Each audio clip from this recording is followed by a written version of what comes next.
kind of power that AI can wield is mind-boggling. In whatever role you are, start learning about it. If you get to an expert level, which is wonderful, when the transformations happen and people looking who are the people who actually know a lot about AI, you want to be there.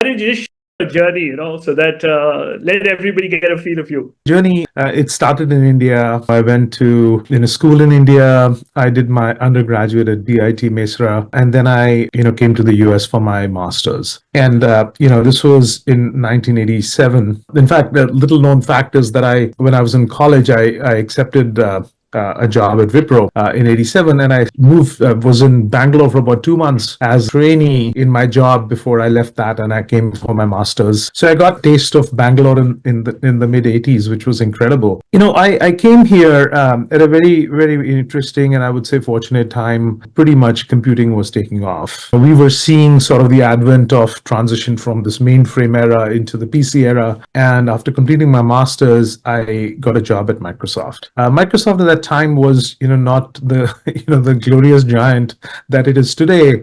I was employee number 4000. This was in 1990, January 8th, 1990, a very cold and foggy day in Seattle when I started in my job. And I honestly didn't expect, I didn't know honestly what to expect. When you're coming out of college, you're I was on my practical training papers.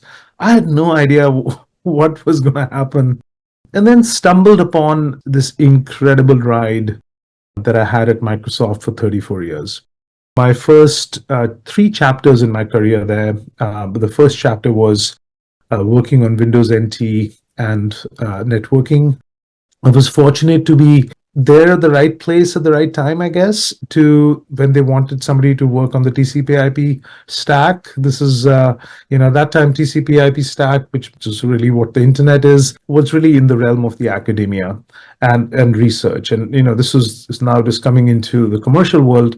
I was a software engineer, and I guess, I got picked for that. In those days, we were, working very, very hard. It was very common to work 70, 80 hours a week. And, those were the days you had to go into work. And so we pretty much lived in our offices. And, I know there's all these memes going on around how many hours you should work. And I mean, it's funny. I mean, the only thing I would say, just as a lesson that I can share is that, there is a phase in a life that you really have to work like that. But honestly, if that's how you end up working all the time, then you don't have a life. And hey, we are on this earth because we have a life and somebody has ordained this amazing thing to us. So, but did work on that. And I would say, that hard work in the early stage of my career really set me up for the rest of my career. And I'm not talking about material success. I'm talking about opportunity to participate in some amazing things that are happening around you and actually shape them. So that first 10 years working on operating systems and networking was really a very, very important point in my career. Of course, it helped that, Windows became the main operating system in the world. The code I wrote ran on billions of computers, still runs on billions of computers.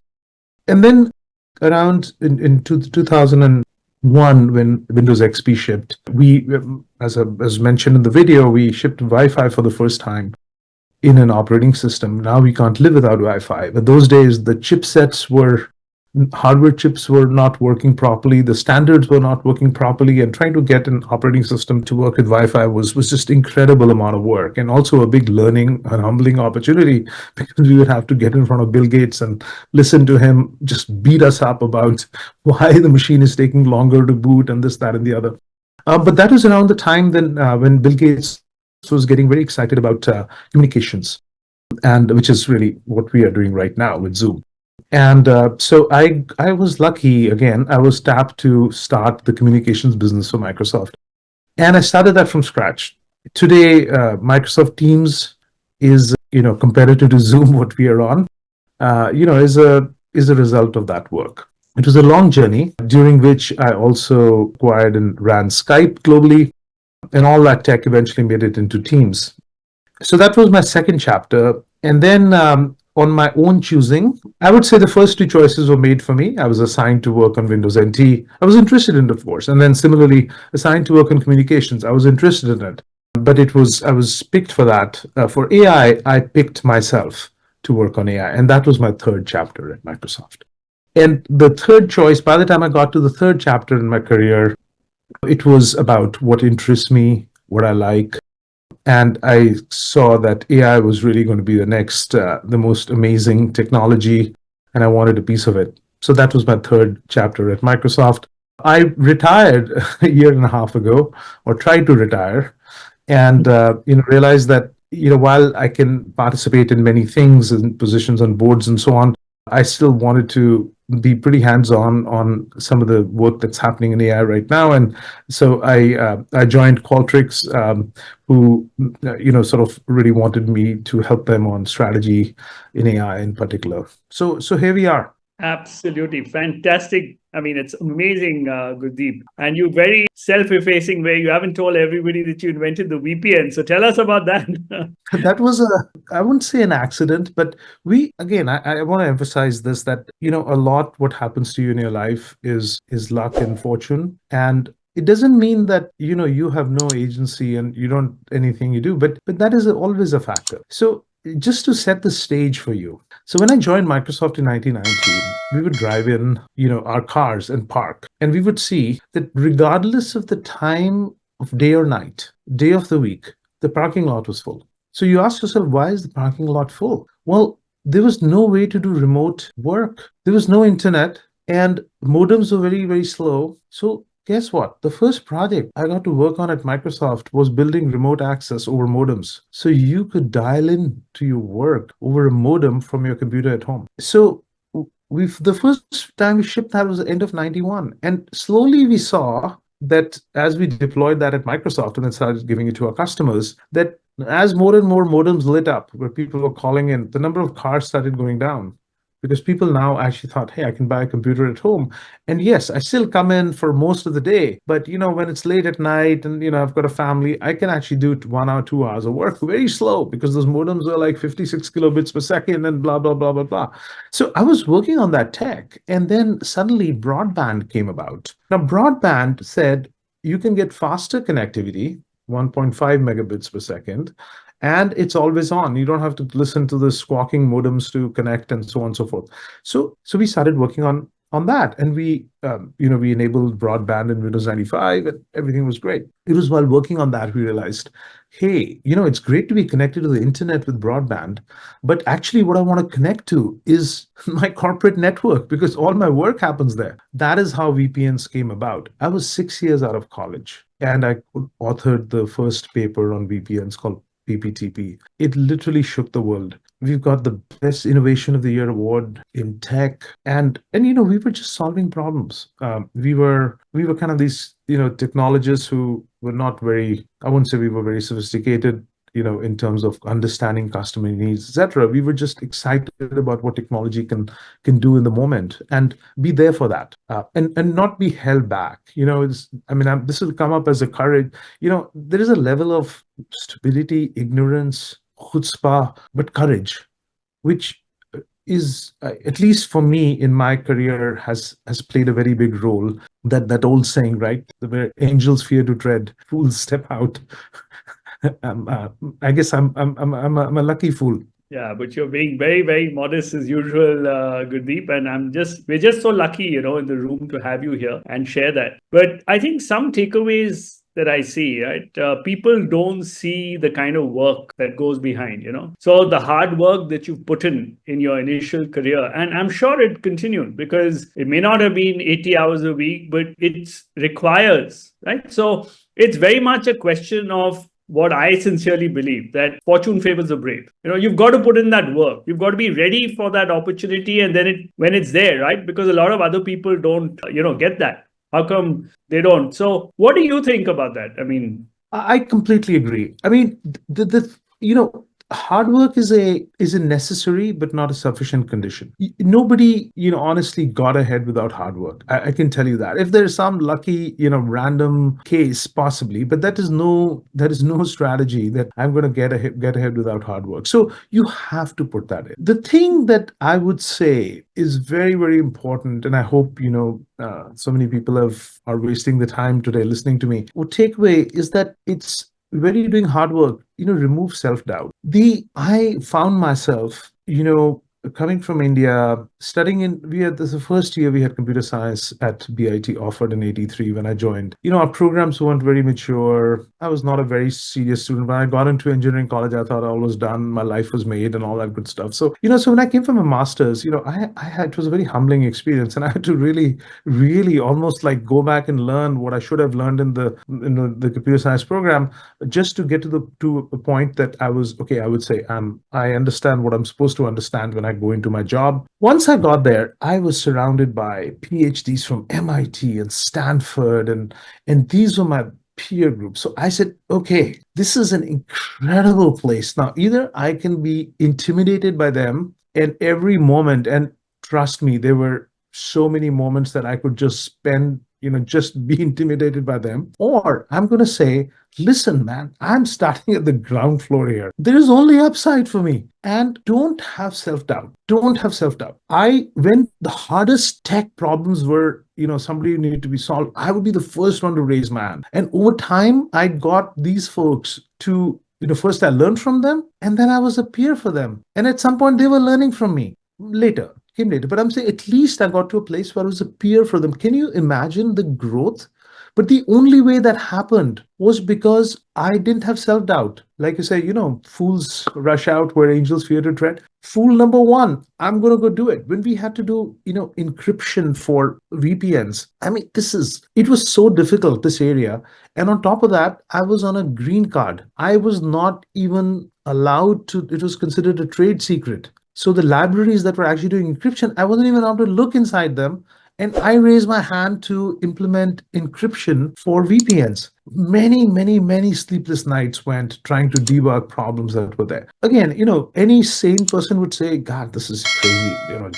Don't do this. You always have this voice, I'll do it. So I think there is a bit of that, this bit of a crazy maverick trait. And that, ability, I think what you said, something was very right? To take that risk, put your hand up, right? And offer to work on things which seem tough to everybody else. Yeah, and there is a risk of, you're always being judged. It's not that, when I say judged, this is very important, because I think I hope that this would be one of the takeaways from this talk. See, a lot of times we think that people are after us. Oh, they're just trying to, push me down, make a fool of me, see me fail. And, honestly, if you ever find yourself in a system like that, get out of it. Get into a different system. But reality is that most of the time, it is that the system is there to generally let you succeed. Now, it doesn't mean that it's not observing you. It is always observing you and saying, how are you doing? So there is that risk that, you may fail, you will be judged. So you have to take that risk. But, at least for me, that, that sort of worked out, more times than not. Are you a mid-career leader who wants to earn 1 crore, or who wants to become a CTO, a CIO, a CDO, a CISO, a CFO, a CRO, or any other C-suite or CXO role?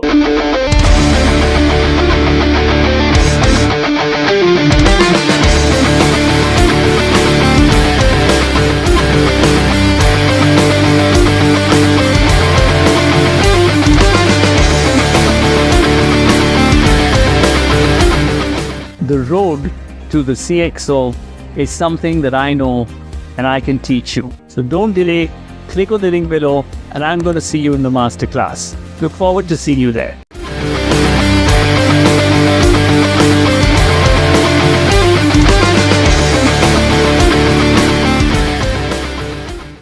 Super. So while you said there are really 3 paths to your career, right? A lot of the audience here are mid-career, let's just say, mid-career in terms of whether they're in the tech role or they're in the not tech industry, right? How did you navigate those, let's say plus 10 to the next 20 years? How did you, what happened in your career, and what are some things that everybody can sort of learn from? Yeah, I'm going to be, thinking out loud because you're asking very incisive questions and not something that I've pondered on a lot. So one of the things which happened around 10 years into my career is that, Microsoft, like other companies, has, they have a ladder system and you get promoted through that. Now, the first 10 years, I was promoted purely because of my work, my technical work. Yeah, of course, my team sizes grew, etc. But it was really around, I was not known as, oh, let's promote Gurdeep because he's such a great manager. I mean, no, I was a pretty poor manager, I was learning that dimension as well, but I was not promoted because of that. I can promise you that, and I'm sure a lot of people will attest to it. I was promoted because it was my core work and the achievement and things that I was delivering on, and VPN was a big piece of that. Then I got to a point where the next stage would be C-level promotions. Now, this is a completely different territory, not a linear path.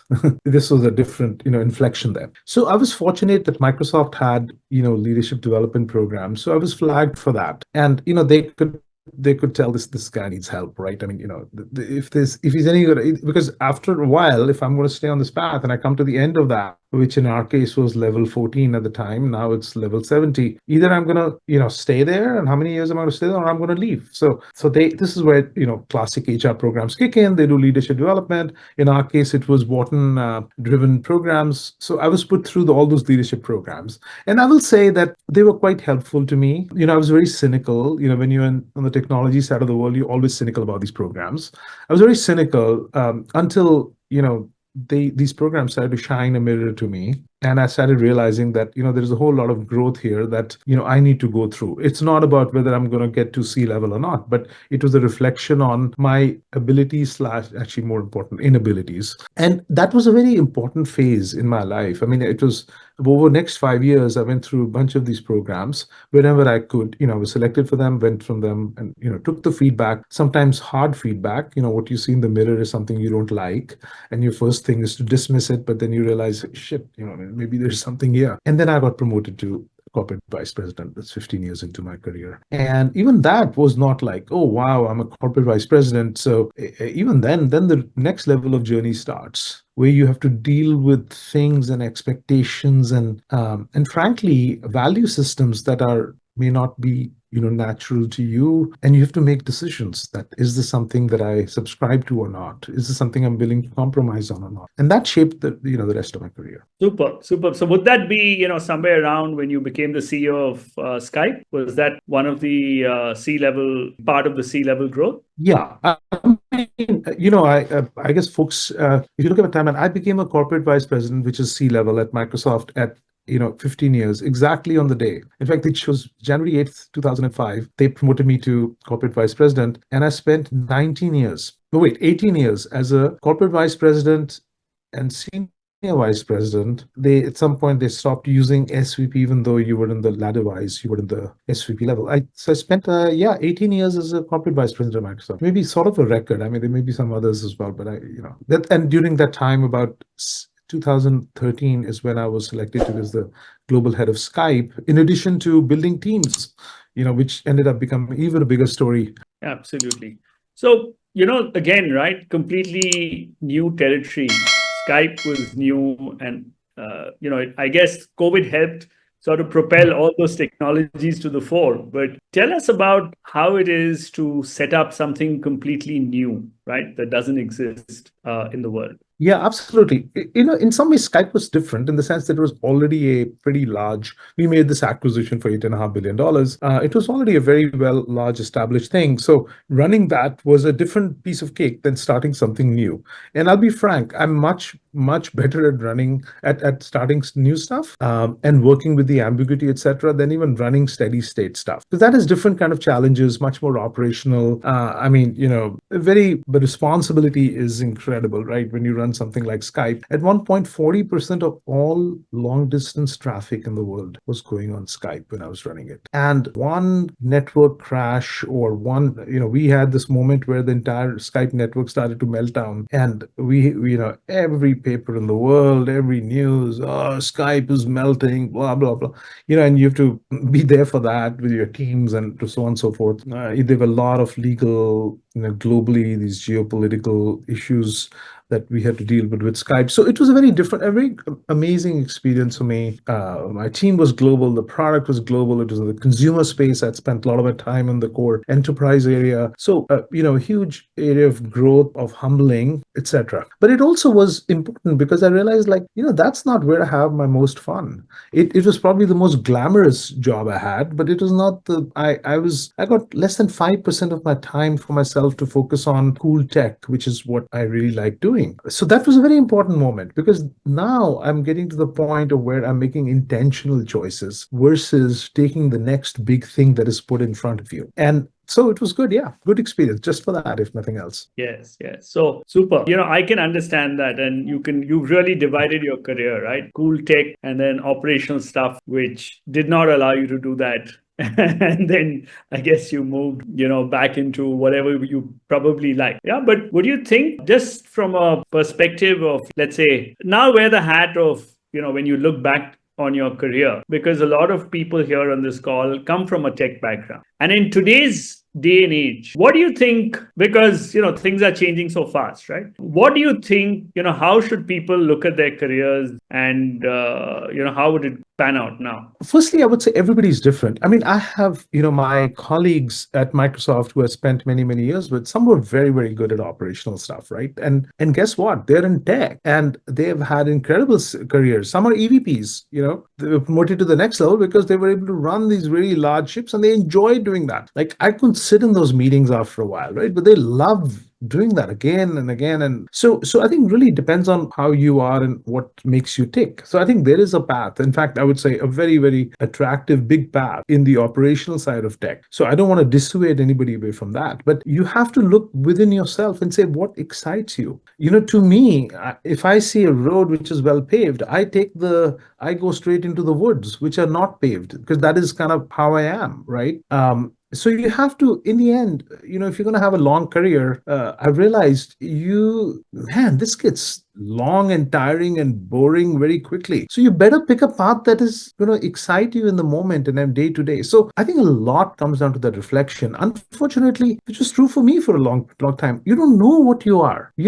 Knowing yourself is such a big piece of all this. And it's only when I would say, it was the Skype role, which was the ultimate test of what am I? Is this really my destiny? Is it my future? Like, I admire Satya, who's a good friend of mine. I admire him in the sense that he was able to do a lot of this interesting stuff in tech, but he realized that, listen, what he really wants to do is to run these complex things. And for that, he will have to spend a lot of time focusing on things that even he may not like. Either he developed interest for them or he always had that innate interest. And he was able to do that, as an example, right? You can't run a company like Microsoft and say, well, I'm only interested in cool tech and I'll spend a little bit of time running the company. No, it's actually the other way around. So absolutely. So I think what I heard from you was, one is reflection, getting to know yourself, what you're really good at, right? And there was a point earlier also where you mentioned that some of these leadership programs made you think and reflect. So can you just tell us a little bit about, what is it that really helped you move to that level? I would say the most thing, I guess now that 25 years have gone, you got to look back and say, what did you actually remember? Because that likely was most meaningful to you. There is a book called Leadership and Self-Deception. I'm sure you've read it. I would encourage folks to read it, because that book, it is a lot about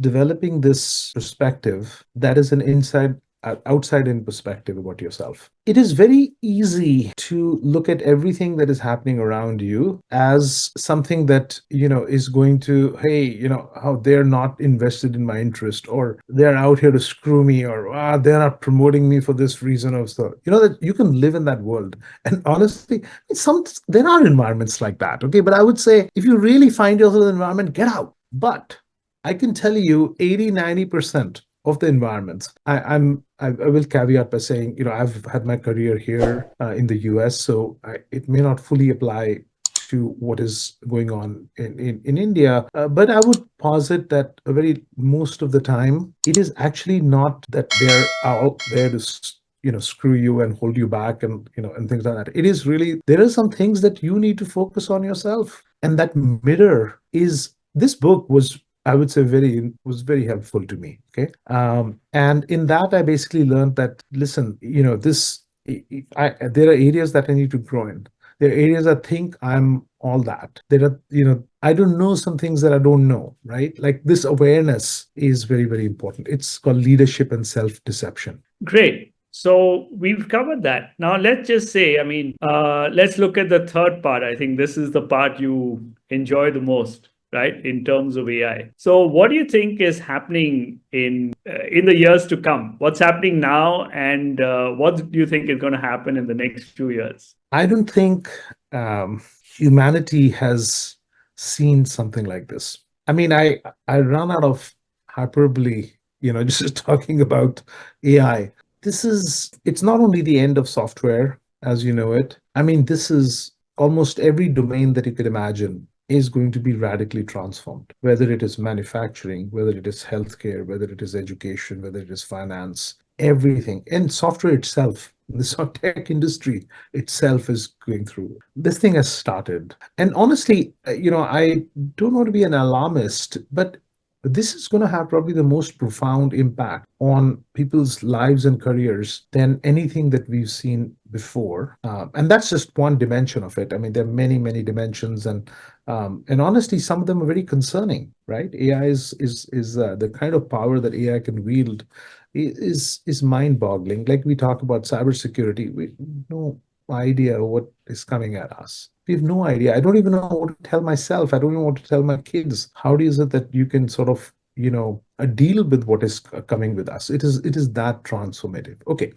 I guess the question of the hour, which almost everybody inevitably asks me, is, okay, what should I be doing right now, given all this is happening in AI? Well, the first thing I would say is, forget everything else you're doing. And I don't care what your role is, what industry you work in, start learning this thing. You don't have to go write models and do 1,000-dimensional matrix multiplications. You don't have to do that. That's what the core algorithms are basically doing. But I would say, in whatever role you are, start learning about it, because you don't want to be surprised by this thing. And I mean, if you get to an expert level, which is wonderful, because, guess what?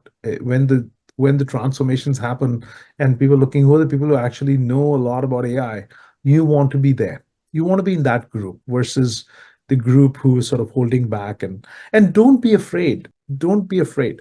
You know what? Let me give you a cool trick. You all are familiar with ChatGPT. You're familiar with Anthropic's Claude model, or whatever model that you're using. Use it to teach you AI.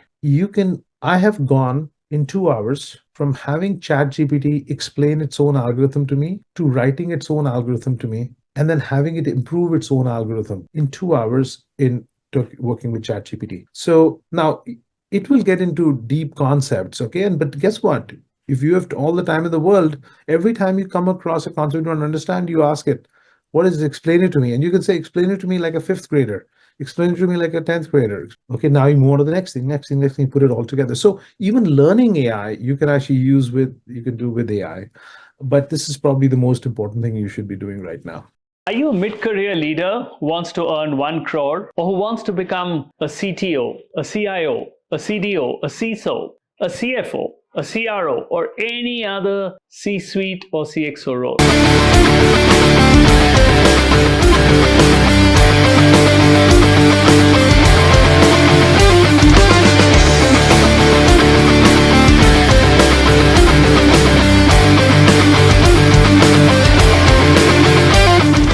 The road to the CXO is something that I know and I can teach you. So don't delay, click on the link below, and I'm going to see you in the masterclass. Look forward to seeing you there. Absolutely. So if there are, let's say, 3 things that you would generally advise mid-career leaders in terms of tech, right? What are the 3 options? So AI is one of them. What else do you think are things that are going to be the future? Well, I think a lot depends on what areas that you are focused on, right? Like these general areas may not be as relevant to you. Like if you're working as mid manager in a bank in the tech department, right? I mean, what is going to be? Well, I guess maybe cybersecurity would be a very important one, which I think is fairly general. AI is of course is, but cybersecurity is a pretty general one. After that gets a little bit more specific, right? For example, we are seeing a massive re-architecture of hardware. We built 70 years, the software industry basically progressed along fundamentally the same architecture for hardware, and that is now changing. It's moving into these so-called neural architectures, which sort of mimic the brain and so on, but also moving towards quantum computing. And quantum computing is a whole interesting new area, which is fascinating. If I could go back and study more theoretical physics, yeah, I think it would. I wish there was ways that this such an interesting topic could have been made more accessible for us, because that is now enabling. The very simple way to think about hardware and evolution of hardware is that we kept making wires smaller and smaller and smaller. We're putting more and more transistors inside a chip. Okay. Today, the manufacturing process is about 3.5 nanometer of the wire. This is why you can have billions of transistors onto a small chip. The width of a silicon atom, you're basically about 10 to 15 times the width of a silicon atom now. The wires are that thin. At this point, physics starts to the physics of this thing starts to become a big limiter. So if you can't make the wire smaller, what do you do? Because you're dealing with, you get inside the atom. That's where quantum physics comes in. So we are now, and quantum computing is a pretty big trend. There's some breakthroughs happening. The moment that breakthrough goes through, I think we will see another massive step up in capability. So yeah, if I had to pick, I would say hardware evolution, cybersecurity, and of course AI.